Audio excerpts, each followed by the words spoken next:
What's happening? Welcome to Fantasy Smack Talk. I'm Dustin, sitting here at Nameco, getting ready to head into Week 9 for Fantasy Baseball. As always, let's get into the waiver wire. We start with a couple of catchers. We talked about both of these guys in prior shows, about guys that could be good pickups if your catchers are on the DL. But now it looks like these guys might actually be worth picking up and having them for the rest of the year. John Jaso, John Buck. Jaso's owned in 10% of leagues, Buck's owned in 50%. Both these guys playing really well right now. Jaso's batting for average, Bucks has a lot of power. Could be worth a look if you need a catcher.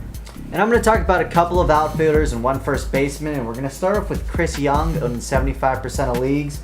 You know, he's about to be universally owned. He's raised his batting average 20 points over the last week. He's already got 36 RBIs, great upside. Go out and grab him if you need an outfielder. Next we have Cody Ross. He's owned in 35% of leagues. You know, maybe not universally owned at this point, but certainly keep an eye on him. He's had decent years in the past, and he could be primed for a breakout season. And our last outfielder is my boy, Drew Stubbs. Boy. Love the guy coming in. Drafted him in all my leagues, and then I went ahead and dropped him in all my leagues a couple weeks later. Drafted him way too early in all your leagues. Hey, it's back. And I picked him up again in all my leagues. He's primed to break out. Right now, he's playing great. He used to be batting leadoff. They moved him down to the 7th spot. He's going to get you a good amount of speed and decent power. Drew Stubbs, 15% of leagues, worth at least taking a look at. I'm owning him. And our last one is David Ortiz bashing the ball like Serrano of old. That's a Major League reference too right there. So basically, Ortiz has done this in the past 2 weeks. 50 points, batting average has gone up, and 5 home runs. He's really just been on a tear. Pick him up if you need any help at first base. And last, we got a couple starting pitchers for you. We talked about him last week. Matt Latos. Love him. Love this guy. Only owned in 60% of leagues. Get this. Him. Out of his last 7 starts, 6 of them have been quality starts. I mean, that's really good consistency to see out of a young pitcher. Sure, we did have one blow-up game in there, but that's still something that should definitely be getting your attention. Pick him up if you need a starting pitcher. And a Johnny Cueto signing. No. Only owned in 65% of leagues. He's looked pretty good over his last 4 starts. He's had 4 quality starts, including a complete game 1 hitter against Pittsburgh. And he's had 3 wins over those 4 starts. Now, they weren't necessarily against the hardest teams in the league, but he's had good K counts. It's at least enough to get him back on your radar.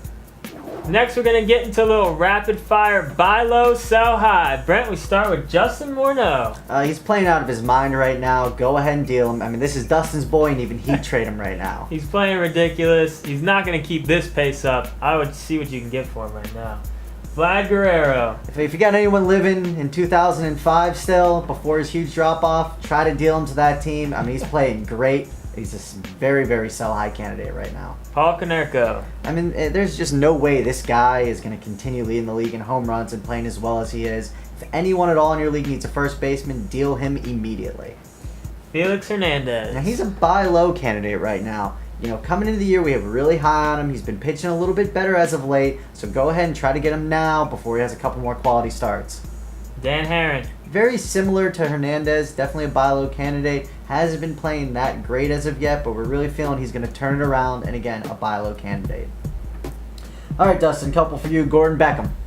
We like him as a buy low guy. Yeah, he's off to a terrible start, but he's got good player eligibility or position eligibility, and we do like his upside. All right, this guy's pitching lights out. Jimenez. This guy's pitching amazing. Sell, sell, sell. Just an example, I offered a trade in one of my leagues. I have Jimenez. I offered Jimenez and Austin Jackson for Ryan Braun. Now, it got rejected, but the guy did have to think about it, and that's the type of trade we think you can get for Jimenez right now in the right circumstances. All right, Matt Capps. He's starting to slip a little bit. We weren't believing his start. We think try to trade him now if he still has a little bit of value. Hopefully they won't look at what he's done in the last week or so, but try to get Capps off your team before he completely blows it. Just coming back from the DL, Ellsbury. We think he's a buy low guy. You know, he's not really. He didn't really come storming out of the gate. You know, we say go ahead and try to get him if you can. And then a guy going back on the DL and Jimmy Rollins. You know, when he's been healthy this year, he's been playing absolutely amazing. In a handful of games. Killing me. It's been rough for his owners, but it doesn't sound like this calf injury is nearly as serious as the other one. He should be back right at the 15 days. We say go ahead and try to get him if you need a shortstop. All right, Dustin, now let's get into the forums, and we got a question from Why Can't It Be 1983? Still love the name. I don't understand it. And he wants to know, should he drop Jason Bartlett and pick up Mike Aviles? This is tough because Bartlett did come out of nowhere and just have an absolutely amazing year last year. Ex-twin, go figure. But we think this isn't the worst move in the world. Yeah, it's tough giving up on a guy like Bartlett, but Aviles, in our opinion, has just as much upside. He has great position eligibility. You know, he did have a bad year last year, but he's proven that he can bat for a really good average in the past. We say take the gamble.